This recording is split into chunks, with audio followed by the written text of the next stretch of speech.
కట్టా నుంచి గట్టు దూకే నీళ్ళు అన్నొచ్చాడంటూ సంబరంగా దేశంలోనే ఇలా 3,000 రూపాయలు పెన్షన్ ఇస్తా ఉన్న రాష్ట్రం దేశంలోనే ఇంకొకటి లేదు. ఇల్లు ఇల్లు చేరే సంక్షేమమే సక్రమంగా తెల్లారలేకి మాలచ్చి మా తలుపు కొడుతుంది. నువ్వే మా తలుపు కొడుతున్నావు, నువ్వే మా తలుపు కొడుతున్నావు, నువ్వే మాకు ఇస్తున్నావు మా ఇంటికి వచ్చి. రాలి జలము మాకు ఎన్ని జలములు ఉండా నువ్వే రావాలి, ఎవరు వద్దు మాకు. నువ్వు ఉండపనగా మాకు ఎవరు ఎందుకు?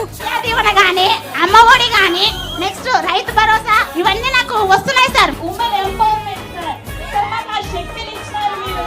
ఇంకా ఏపీలోనే ధైర్యవంతులం మేము, ధైర్యవంతుల ఉమెన్స్ మేము అని చెప్పుకోగల ఏపీ ఉమెన్స్ సార్ మేము. మన నవరత్నాల్లోని మన అన్ని పథకాలు ఎలాగో వాళ్ళందరికీ కూడా అందుతా ఉన్నాయి. అమ్మఒడి దగ్గర నుంచి మొదలు పెడితే వాళ్ళింట్లో అవ్వ తాతలకు పెన్షన్ దగ్గర నుంచి మొదలు పెడితే వాళ్ళింట్లో ఉన్న పెద్దోళ్లకు చేయూత దగ్గర నుంచి మొదలు పెడితే అన్ని కూడా ఎలాగో అందుతా ఉన్నాయి.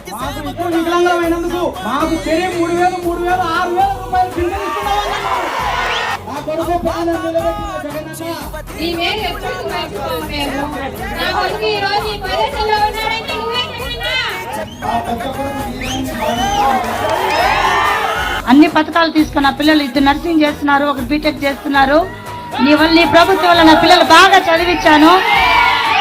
ఈ వాలంటీర్లు ఇంటింటికి వచ్చి మీ రూపంలో ప్రతి ఒక్కటి వచ్చి మేము కాళ్ళు బయట పెట్టకుండా చూసుకునే వాళ్ళన్నా. నాకు చేయూత వస్తున్నాయి సార్, మేము మగ్గం వేసుకుంటున్నాము. అప్పుడు ఇంట్లో ఇబ్బంది లేకుండా చక్కగా ఉన్నాం.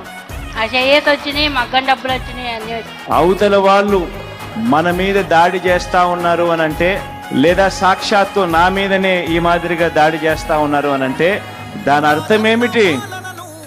దాని అర్థం విజయానికి మనం అంత చేరువుగా ఉన్నామని,